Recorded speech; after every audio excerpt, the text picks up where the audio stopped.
Imagine o tic-tac de um relógio. Um relógio que também é uma espécie de bomba.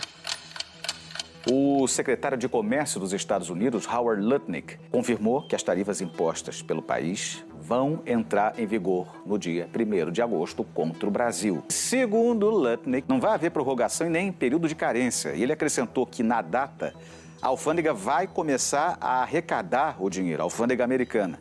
Uma contagem regressiva iniciada no dia 9 de julho, quando Donald Trump anunciou uma chantagem tarifária contra o Brasil. A primeira reação do governo brasileiro foi reafirmar a soberania nacional, e um plano de ação entrou em curso. O vice-presidente Geraldo Alckmin, que também é ministro do Desenvolvimento da Indústria e do Comércio, fez uma reunião com assessores para tratar do tema. Em outra frente, o Ministério das Relações Exteriores busca saídas para o conflito pelas vias diplomáticas. Mas a tentativa de diálogo encontrou portas fechadas. O presidente Lula fez um desabafo da situação do governo brasileiro nessa crise. Ele disse que o vice-presidente Geraldo Alckmin, que é o principal negociador brasileiro, todo dia liga para alguém. E ele estava se referindo a alguém do governo americano ou que esteja tratando lá desses assuntos. Mas ninguém quer conversar com ele. Eu quero dizer pro Trump, esse moço aqui, Geraldo Alckmin, é o meu vice-presidente. Esse cara é exímio negociador, não levanta a voz e não manda carta, ele só quer conversar. Faltando poucos dias para o 1º de agosto, uma comitiva de senadores brasileiros desembarcou na capital americana. Parte da comitiva chegou hoje para tentar abrir um canal de negociação para evitar ou adiar o tarifaço anunciado pelo presidente Donald Trump. Esforços que também estão em outras frentes. Mauro Vieira, lá nos Estados Unidos, tentando se deslocar de Nova York para Washington para ter uma reunião com a Casa Branca. O que a gente tem ouvido é o seguinte: Lula aceita discutir com Trump tarifas, aceita discutir a questão comercial, não aceita discutir nada que envolva questões políticas, por exemplo, a situação jurídica do ex-presidente Jair Bolsonaro. Do lado de lá, os Estados Unidos ainda preparam uma nova base legal para justificar a tarifa de 50% ao Brasil. Essa medida é necessária porque a situação do Brasil é muito diferente da de outros países atingidos pelas chamadas tarifas recíprocas impostas por Donald Trump. Isso porque esses países têm superávit comercial com os Estados Unidos, enquanto o Brasil tem um déficit. Por isso, a justificativa econômica e legal não pode ser a mesma em todos os casos. A declaração deve ser assinada por Trump, mas ainda não há detalhes do seu conteúdo. A repórter Raquel Krahenbuhl apurou que o governo americano acredita que o governo brasileiro não se engajou seriamente nas negociações sobre o tarifaço. Segundo uma autoridade da Casa Branca, o Brasil não fez nenhuma oferta significativa para um acordo.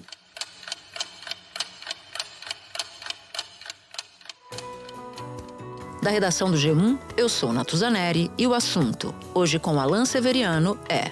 A contagem regressiva para o tarifaço de Trump contra o Brasil. Quais são as frentes de negociação do governo brasileiro com os Estados Unidos? E o que ainda pode ser feito às vésperas de as tarifas entrarem em vigor? Eu converso com Nick Zimmerman, sócio fundador da Dinâmica Américas. Nick atuou como assessor de políticas do embaixador dos Estados Unidos nas Nações Unidas e também foi diretor do Conselho de Segurança Nacional da Casa Branca para assuntos do Brasil e do Cone Sul. Depois eu falo com Leonardo Trevisan, doutor em ciência política e professor de Relações Internacionais da ESPM. Terça-feira, 29 de julho. Nick, nesse momento, o Brasil tem duas frentes de negociação lá nos Estados Unidos. Uma delas é a comitiva de senadores, que tenta negociar com a Câmara de Comércio americana e também com senadores dos Estados Unidos. E a outra é o ministro das Relações Exteriores, Mauro Vieira, que diz que está aguardando um sinal verde para negociar diretamente com o governo americano. O tempo está terminando. Diante desse cenário, como é que você avalia esses canais de comunicação? O Brasil está batendo na porta certa? Eu diria que está difícil. A Câmara de Comércio já foi uma verdadeira força em Washington, mas não tem mais essa influência nos tempos de hoje. Não tem muita entrada no governo Trump, no mundo Trump, entre aspas. É sempre bom, não custa nada ter um engajamento com a Câmara. Tem vários membros, empresas do setor privado que poderia chegar com mais eficiência à Casa Branca. Então, eu acho que o engajamento vale a pena. Mas a Câmara, hoje em dia, não, ou dificilmente será o motor de fato, começar uma negociação bilateral. Enquanto o chanceler, é claro que uma conversa com o secretário Rubio seria bem-vindo num momento como esse, mas até agora a postura dessa administração, dessa gestão Trump, é que as negociações de tarifas, de comércio, têm sido bem concentradas na Casa Branca mesma. Conhecendo o Trump e diante desse cenário exíguo para um acordo, você diria que esse é o momento do presidente Lula ligar para o presidente dos Estados Unidos? Olha, em algum momento eu acho que os dois líderes de Estado vão ter que falar. O senador Carlos Viana, do Podemos, de Minas Gerais. Nós também solicitamos, o líder de governo que está aqui já se propôs que a Câmara possa intermediar também um encontro entre os dois presidentes o mais rapidamente possível. O presidente, por meio do líder, já deixou claro que nós estamos dispostos a conversar sobre todas as áreas. Seria melhor, eu acho, preparar o terreno um pouco primeiro, mas se outras tentativas fracassaram, em algum momento, sim, eu acho que os dois chefes de Estado vão ter que dialogar em algum momento. Você acha que, de certa forma, é isso que o Trump espera, uma ligação direta, se a gente imaginar que ele conversou diretamente com a Ursula von der Leyen, a presidente da Comissão Europeia, no anúncio do fechamento desse acordo? Não necessariamente, mas poderia até ser. Tá difícil entrar na cabeça do Trump. Parece que ele tem essa tática de jogar muito por fora, tudo de uma vez, para confundir um pouco os outros envolvidos, para depois ver qual seria a reação, quais são os termos mais vantajosos que ele poderia conseguir. E a gente já viu várias vezes que ele, nesse processo todo, ele muda um pouco de postura.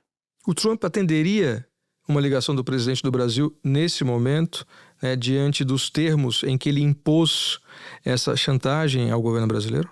Normalmente a sequência seria um pouco diferente, começando com outras conversas entre ministérios. A gente está aproximando também no 1º de agosto e é importante lembrar que os Estados Unidos neste momento estão negociando com dezenas de países. Então não sei se essa semana mesma uma ligação teria muito efeito entre os dois presidentes, mas em algum momento eu acho que esse tipo de diálogo vai ter que acontecer. Quando o Trump anunciou o tarifaço aqui contra o Brasil, o embaixador Roberto Abdenur disse aqui no assunto que uma boa estratégia seria a que ele chamou de guerrilha em território inimigo, ou seja, os empresários e o governo brasileiro se aproximarem dos empresários dos Estados Unidos, de setores afetados, para tentar reverter essas medidas. Qual a chance dessa estratégia dar certo? Bem, não sei se eu usaria o mesmo nome para essa estratégia, mas sim, eu acredito que o setor privado nos dois países tem um papel muito importante a desempenhar para os membros, os países, no caso, chegaram a um eventual acordo. O presidente Trump mantém contatos com os executivos de grandes empresas. A gente já tem alguns exemplos no passado desses executivos chegando sozinho ou com outros do mesmo setor para falar diretamente com o presidente Trump, que isso já teve uma influência em alguns momentos a reverter ou diminuir uma certa política tarifária. Então, sim, eu acho que os setores privados dos dois países vão ter um papel-chave nisso aí. Faltando agora poucos dias para o início das tarifas, para as tarifas entrarem em vigor de fato, você acredita que há tempo hábil ainda para essa negociação? Sim. Uma mudança na última hora é sempre uma possibilidade com o presidente Trump. Ele já recuou em várias negociações, como nos casos da China, com o México. Então, tudo é possível. Agora, a mistura, neste caso, de motivos políticos com o econômico, no entanto, faz com que essa negociação tenda a ser mais complicada. O Trump disse essa semana que não tem tempo de negociar com todos os países, né, antes do 1º de agosto, porque o prazo está aí em cima, mas ele manteve ao mesmo tempo conversas com a China, abriu negociações com a Tailândia e também com o Camboja. Quais são os critérios, Nick, se é que existem esses critérios para determinar com que países os Estados Unidos negociam nessa reta final? Eu acho que a falta até agora de uma negociação mais avançada entre os dois países se explicam por alguns motivos. Em primeiro lugar, depois da política tarifária de 10% anunciada em abril, o Brasil não sentiu necessariamente que uma negociação fosse urgente, dada algumas das outras medidas que os Estados Unidos começaram a implementar em abril com outros países, não é? E a falta de diálogo até agora, eu acho, é um produto de uma dinâmica mais ampla que se percebe há alguns anos, na qual a relação bilateral se tornou algo mais partidário. A gente já viu Jair Bolsonaro e o Trump se apoiam eleitoralmente. É bom lembrar que numa visita do Bolsonaro aos Estados Unidos, ele mete um I love you so no meio da conversa ali. Aí agradecer ao Trump por existir é um outro verso da mesma canção de amor. Tem o deputado Eduardo Bolsonaro que usa boné MAGA em Washington. O próprio presidente Lula apoiou Biden na campanha de reeleição dele publicamente. E isso tem se tornado a relação bilateral mais política no Congresso dos Estados Unidos também. E ao longo destes anos, eu acho que isso tem causado algumas fissuras ou danos na relação. A relação Estado a Estado. E isso tem contribuído a uma falta de engajamento bilateral contínuo e estratégico. E agora, neste momento que o governo Trump está negociando com dezenas de países, o Brasil parece um pouco atrás na fila. Os senadores afirmam que vão tentar abrir uma frente de diálogo com parlamentares e empresários americanos para que ajudem a pressionar a Casa Branca a reduzir ou adiar o tarifaço. São 8 senadores de diversos partidos e correntes políticas. Nelsinho Trade, do PSD de Mato Grosso do Sul, Tereza Cristina, do PP de Mato Grosso do Sul, Jacques Wagner, do PT da Bahia, Marcos Pontes, do PL de São Paulo, Rogério Carvalho, do PT de Sergipe, Carlos Viana, do Podemos de Minas Gerais, Fernando Farias, do MDB de Alagoas e Esperidião Amin, do PP de Santa Catarina. E o Brasil não deve jogar a toalha. E, em algum momento, eu acredito que o engajamento bilateral vai ajudar a escapar um pouco dessa situação difícil que enfrentamos hoje em dia. Como é que você avalia essa postura de Donald Trump em relação ao parceiro comercial de mais de 200 anos, né? Em que há interesses estratégicos econômicos muito importantes dos dois lados? Bem, eu vejo na postura e na política do presidente Trump uma tendência de quebrar com certos princípios de aliança, de parceiro, de interesses comerciais com quase todos os países amigos dos Estados Unidos, desde a Europa, a Ásia, as Américas. E aqui a gente tem mais um caso aí. Nick, obrigadíssimo pela sua participação aqui, pela conversa com a gente no assunto. Até uma próxima oportunidade. Eu que agradeço. Espera um pouquinho que eu já volto para falar com o Leonardo Trevisan. Professor Trevisan, o tempo está passando, a gente está diante de um impasse, né, de negociações travadas. Eu conversava com o Nick Zimmerman e ele disse que talvez a essa altura fosse mais eficiente o Brasil bater direto na porta da Casa Branca, né, no que diz respeito a um canal de negociação. Eu queria entender com o senhor o que é que a gente pode fazer nesse momento, aos 45 do segundo tempo. Bom, primeiro eu gostei da expressão aos 45 do segundo tempo, que eu desconfio que seja 48, já aquela prorrogação, né? Porque nós estamos muito em cima mesmo do prazo marcado, né? O que nós temos a observar, né, é que a única possibilidade que há é bater direto no Salão Oval. O problema está na possibilidade disso, Alan, né? Quando a gente olha para a realidade dos outros acordos feitos, todos eles foram feitos direto com o presidente. Aliás, para ser justo, né, o ministro da Fazenda, o Fernando Haddad, foi muito claro ao responder a um repórter americano que fez uma pergunta se ele tinha contato com autoridades do executivo americano, né? E ele relatou e não houve nenhuma contestação. Ele disse: eu estava em conversa com Scott Bessent, que é o secretário do Tesouro americano, homólogo dele, o ministro da Fazenda dos Estados Unidos, na nossa classificação. E chegou num momento da conversa que seria mais de propositivo, e o Scott Bessent foi claro com ele, com o Haddad. Olha, daqui em diante é só lá no gabinete, é só na Casa Branca, é só no Salão Oval. Agora, professor, o senhor acha que há espaço para o presidente Lula ligar para Donald Trump para discutir uma questão comercial nesse contexto em que Donald Trump exige uma subordinação da justiça brasileira para defender o ex-presidente Jair Bolsonaro? Olha, são duas situações absolutamente inéditas, né? Primeiro, é essa colocação formal de que você não consegue nenhuma outra negociação que não seja através daquelas representações pessoais, aquela diplomacia pessoal, para usar o jargão do Itamaraty, que é uma diplomacia entre presidentes. Não há esse espaço. Observe bem, né? E isso é um fato, observem bem que o presidente Lula, na posição firme que adotou, ele ganhou espaço na política interna. Um telefonema dele, mesmo preservado a separação dos aspectos políticos do relacionamento comercial, vamos imaginar que isso fosse possível. O seu público não entenderia assim. O presidente Lula dificilmente faria algo nesse sentido.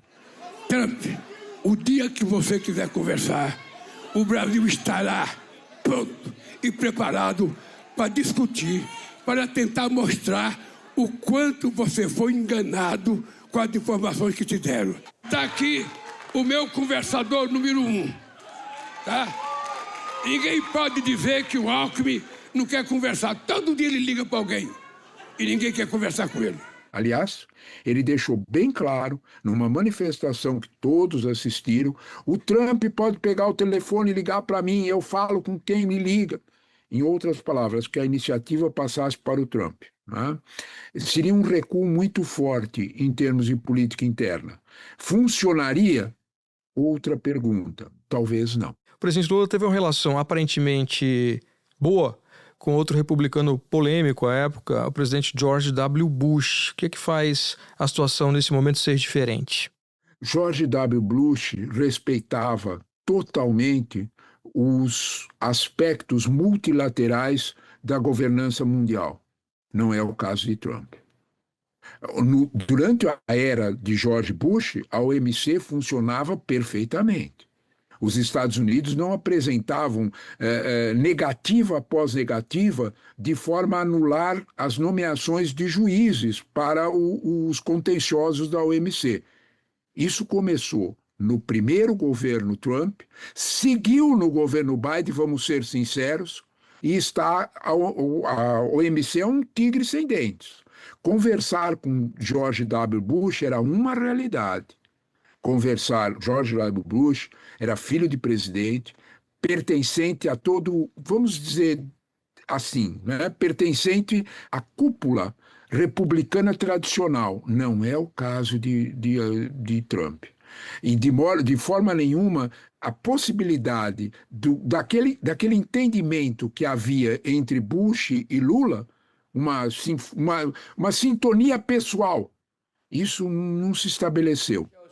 Espero que logo, logo tenhamos um encontro no Brasil para que o presidente Bush tenha dimensão so that President Bush could personally see the dimensions and size of our country. De que o Brasil, além do carnaval, that Brazil is not just carnival, além do futebol, and it's not only soccer, tem coisas maravilhosas. We have other marvelous things. Right. Thank you, sir. Sabe por quê, Alan? Porque nós temos que ir além, mas e mesmo além desse processo. Entender por que de repente, o presidente Trump se incomodou tanto com a política interna brasileira. Para começo de conversa, ele já fixou limites. Quarta-feira passada, Trump foi muito claro num jardim da Casa Branca atendendo a imprensa. Aliás, há uma pergunta da Globo News. A imprensa era muito... A pergunta foi muito clara. O senhor conhece? Como é a sua amizade? Ele falou... Trump respondeu, eu não sou amigo de Bolsonaro. Muito claro, fixou o limite. And it's not that I know him that... Look, he's not like a friend of mine. He's somebody that I know. And I know him as a representative of millions of people, Brazilians. They're great people.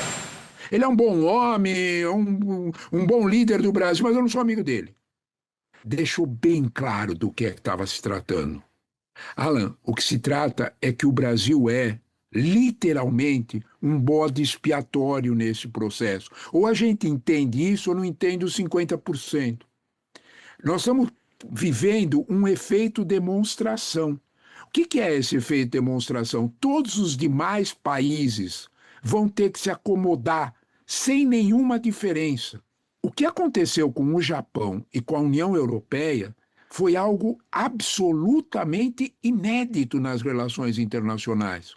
O Japão mandou um emissário para os Estados Unidos, a Kawasaki, e ele foi 8 vezes aos Estados Unidos. Ele ficou no hotel esperando semana para ser recebido. A presidente da Comissão Europeia foi num domingo, num resort na Escócia de Trump, para fechar um acordo com ele. Isso é inédito. O Japão fechou naquele que está sendo visto como o patamar do Trump. O Trump botou na cabeça que 15% para economias desenvolvidas, me parece que isso é uma taxação aceitável. Foi o mesmo que aconteceu com a União Europeia. Tarifa de 15%, a ameaça era 30%, o que se conseguiu foi 15%. O bloco também prometeu fazer investimentos de até 600 bilhões de dólares nos Estados Unidos nos próximos anos, junto com investimentos em produtos de energia americana. Os produtos europeus chegavam nos Estados Unidos e pagavam uma taxa média de 4,8%. Portanto, está mais do que praticamente triplicando essa taxa que eles pagavam para entrar nos Estados Unidos, mas é melhor 15% do que 30%. Eu queria só retomar esse ponto que o senhor levantou aqui, de que o Brasil está sendo usado como bode expiatório. Qual é o interesse real, então, do Trump ao impor essa tarifa altíssima, de 50%, maior do que a de outros países, ao Brasil? O interesse tem 5 letrinhas. Chama China. Se não prestar atenção nisso, não entende os 50%. O interesse é um recado, primeiro para a América Latina. Olha, presta bem atenção, vocês podem vender commodity para a China, tudo isso, mas hegemonia da China aí dentro não vai ter. A China se manifestou sobre o tarifaço de Trump contra o Brasil. Numa entrevista coletiva à imprensa, ao ser questionado sobre o assunto, o porta-voz do Ministério das Relações Exteriores disse que a China está disposta a trabalhar com o Brasil, com outros países da América Latina e do Caribe e o BRICS, para defender em conjunto, melhor dizendo, o sistema multilateral baseado na Organização Mundial do Comércio. Um repórter perguntou, então, se a China se abriria mais a produtos brasileiros. O porta-voz respondeu que o país deles está pronto para essa cooperação com base em princípios de mercado. Se você me perguntar por que tem hegemonia chinesa na América Latina, pensa no porto de Xangai, no Peru. É um porto maravilhoso, os chineses botaram 4 bilhões de dólares ali para reformar, vai entrar petroleiro que nenhum outro porto cabe, vai entrar navio de container que nenhum outro porto cabe. Parou em Peru? Desculpa, não é não. Você acha que os Estados Unidos, o Trump não sabe que os chineses querem fazer uma interoceânica, uma bioceânica entre Ilhéus e Goiás? Uma ferrovia? E apostaram, dependendo dos resultados da eleição em 26, eles trazem a tecnologia para furar os Andes. Que eles têm essa tecnologia. A bioceânica não é só uma, tem pelo Nordeste. Olha o que está acontecendo na Colômbia, olha o que está acontecendo na Argentina. As pessoas pensam que o Milei é inimigo dos chineses. Cuidado, vai devagar. O Milei só conseguiu conversar com o FMI porque ele cumpriu o que devia, o imediato que devia. Sabe quem emprestou 5 bilhões para a Argentina? A China, quando o FMI virou as costas. Tudo isso Trump anotou. Trump anotou que todos os países latino-americanos tem alta, o primeiro freguês de todos eles, quiser falar economia bonitinho, a corrente de comércio de todos eles, soma de importação e exportação, é com a China, não é com os Estados Unidos. Olha a diferença, é 35% das exportações brasileiras para a China, 14% para os Estados Unidos. Essa hegemonia preocupa Trump e ele pretende fechar, sem falar de BRICS. Há um problema grande hoje, isso foi identificado nas reuniões que fiz com os representantes do Partido Republicano na Flórida.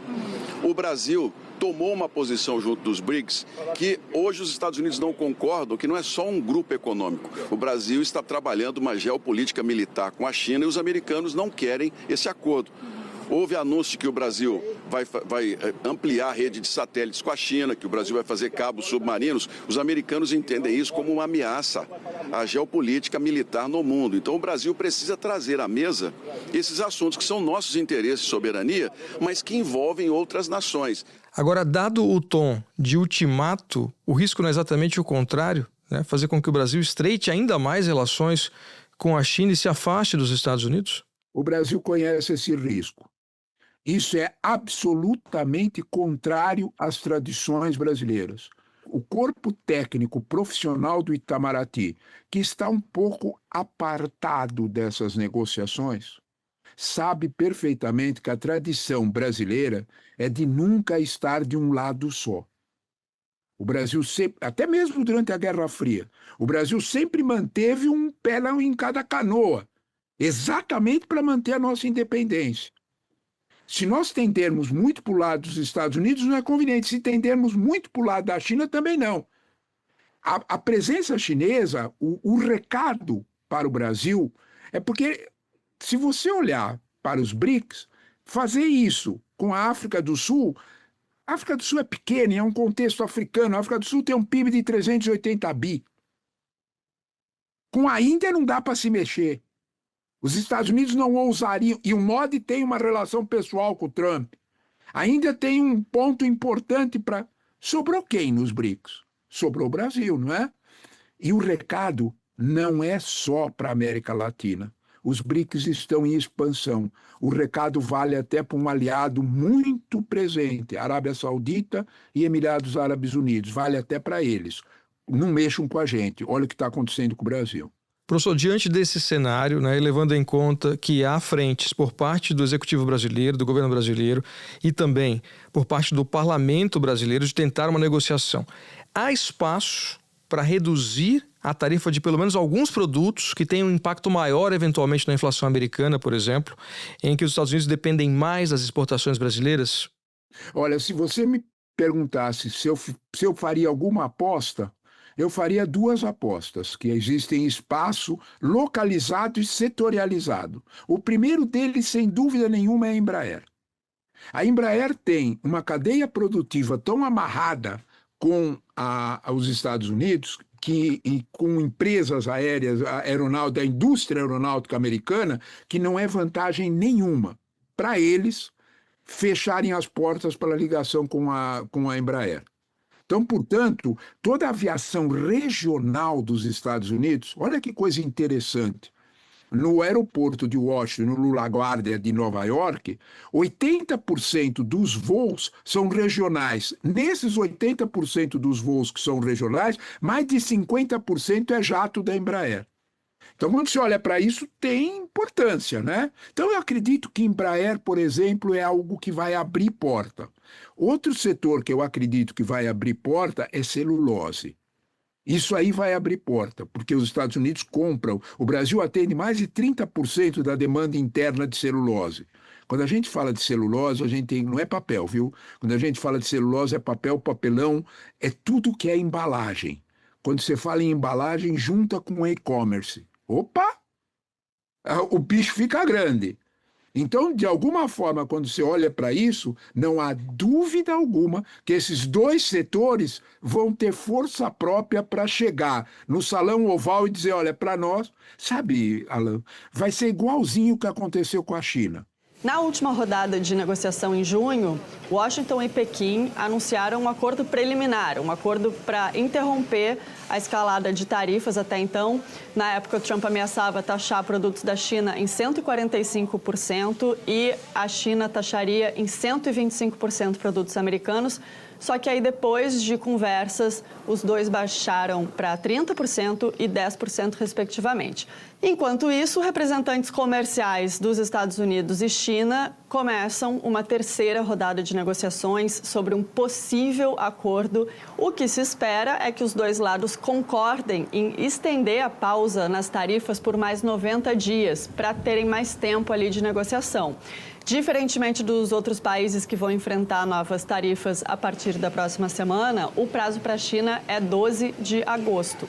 O Trump está com esses dois setores. O Trump estava gritando, berrando com a China 150%. As 6 Big Techs bateram na porta do Salão Oval e disseram, olha, o mês que vem não tem como fabricar iPhone, porque nós não temos os metais da terra rara, não tem como fazer drone. Não tem como fazer nem célula fotovoltaica. É melhor conversar com os chineses. Você reparou que, depois dessa conversa dos 6 grandões, na semana seguinte teve um fim de semana em Genebra com o Scott Bessent. E tudo se resolveu com os chineses. Deram um prazo maior, baixaram para 30%. Quem tiver força de negociação, estilo Embraer, estilo celulose, provavelmente conseguirá espaços via cota, via áreas setoriais. Quem não tiver esse espaço, provavelmente é o que você disse. Estamos no fim do segundo tempo, vai amargar mesmo uma tarifa bem alta. Café, suco de fruta, esses setores talvez penem um pouco. Precisa ter uma forma de pressão com o Salão Oval que eu não sei se todos os setores da economia brasileira têm. O senhor citou agora há pouco as negociações com o Japão e também com a União Europeia, né? Por que que os Estados Unidos acabaram fechando, mesmo aos 43 do segundo tempo, digamos assim, acordos com o Japão e também com a União Europeia? Porque, de alguma forma, tanto como o Japão como a União Europeia, eles tinham muito a perder. Deixa eu fazer uma conta que eu acho que está escapando um pouco da referência da gente. A União Europeia vende para o mercado americano 640 bi de dólar no ano passado. O Japão vende 1 em cada 4 carros que são vendidos nos Estados Unidos. Quando você olha para esses dados, eles são bem diferentes de 1% da importação americana. É esse o tamanho da nossa presença no mercado americano. 1%. Quando nós olhamos para isso, nós temos setores muito importantes. Celulose, a indústria aeroportuária, suco de laranja, café, setores. É bem diferente de você imaginar 640 bi, como é o caso da Europa, ou quase 500 bi, como é o caso do Japão. Para eles dois, isso tinha um significado muito maior. Eles perceberam, e não havia dúvida nenhuma, que eles iam perder muito espaço na economia americana, muito. E eles cumpriram todo o ritual. O investimento que eles vão fazer nos Estados Unidos é definido pelo Trump, não é definido por quem tem o dinheiro. Você vai pôr o dinheiro aqui dentro aonde eu mandar. Eu queria perguntar exatamente sobre isso. Quer dizer, nesses acordos que foram fechados, parece ter sempre o interesse do presidente americano de subjugar os demais países. Não vale somente fechar um acordo, né? Mas dizer quem está mandando. Tem um cheiro ruim nessas decisões. Tem um cheiro ruim. Se a gente quiser brincar com a história, o Império Romano, quando estava acabando, fez isso. Esses acordos, professor, eles serão de fato implementados de acordo com o que o Trump vem anunciando, ou os parceiros estão, de certa forma, engolindo o sapo em público, né? Sabendo que, na prática, a história pode ser um pouco diferente. É essa a esperança, tanto do Japão quanto da União Europeia. A tua pergunta é ótima, Alain, porque os dois olham para frente e olham para daqui a 15 meses. Daqui a 15 meses teremos eleições de midterm nos Estados Unidos.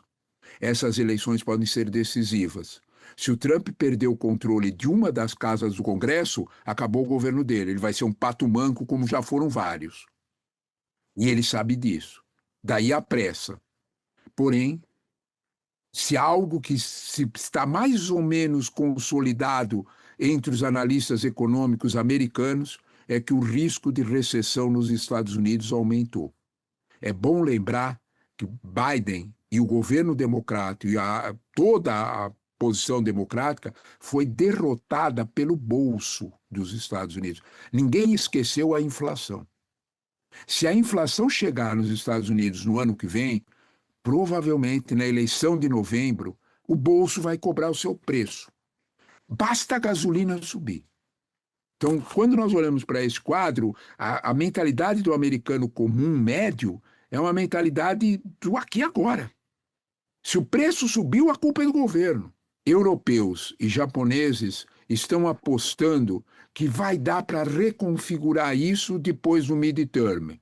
É uma aposta perigosa. Pode acontecer, mas pode não acontecer também. E aí, nesse caso, eles vão ter que manter o combinado. Talvez, né, eles fizeram uma análise de risco, tanto japoneses como europeus, e concluíram que era mais fácil, neste momento, perder os anéis para preservar os dedos.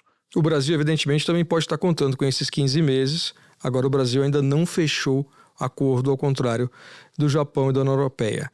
Para terminar, professor, na prática, o que resta ao Brasil?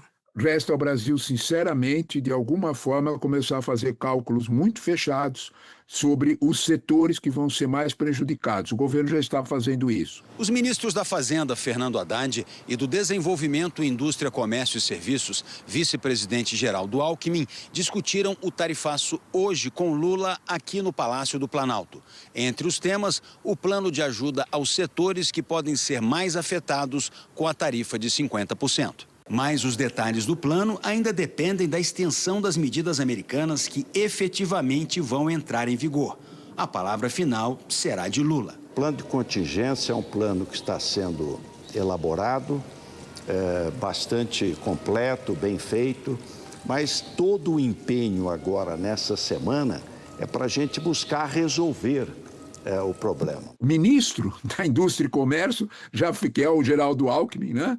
Um político bastante experimentado, já está fazendo o cálculo sobre como é que quais setores vão estar prontos. Para o presidente Lula, talvez tenha sido um presente, porque é bastante provável que mexer com o espírito nacionalista de qualquer povo é tiro certo para ganhar a eleição. Veja a Austrália, veja o Canadá. Talvez a gente tenha que olhar para isso, porque os 15 meses de Trump são também os mesmos 15 meses que faltam para a eleição para o Brasil, aliás, 14. Mas do ponto de vista econômico, qual pode ser o prejuízo, né, nesses 15 meses? Esse ponto é sensível e, segundo o Fundo Monetário Internacional, há um entrelaçamento com a economia norte-americana. Se nós vendemos só 1% do que eles importam, o peso dentro do Brasil, no PIB brasileiro, vai ser mais controlado. Claro que vai prejudicar, claro que vai atrapalhar certos setores. Segundo cálculos do Centro de Estudos do Agronegócio da Fundação Getúlio Vargas, o recuo do PIB pode chegar a 0,41%. Mas o forte da construção do PIB brasileiro é commodity, não é produto industrial como aquele que é vendido para os Estados Unidos. E, curiosamente, olha, repare o que aconteceu no último trimestre. A Argentina e outros países latino-americanos voltaram a comprar do Brasil. Talvez a gente possa transformar a crise em oportunidade e a indústria brasileira talvez alcance alguns outros fregueses como ela nunca tinha pensado. Nesse caso, terá que talvez ficar mais próxima da China, que a China tem poder para convencer países a comprar produtos industrializados do Brasil. Ela faz isso com o Irã, por exemplo. Então, de alguma forma, quando nós estamos olhando para esse quadro, talvez, para o Brasil, a crise possa virar oportunidade. Professor Leonardo Trevisan, muito obrigado pela sua participação aqui no assunto. Até uma próxima. Até uma próxima, Alan. Obrigado a vocês pelo convite. Este foi o Assunto, podcast diário disponível no G1, no YouTube ou na sua plataforma de áudio preferida. Comigo na equipe do Assunto estão Mônica Mariotti, Amanda Polato, Sara Rezende, Luiz Felipe Silva, Thiago Kazuroski e Carlos Catelan. Eu sou Alan Severiano e fico por aqui. Até o próximo assunto.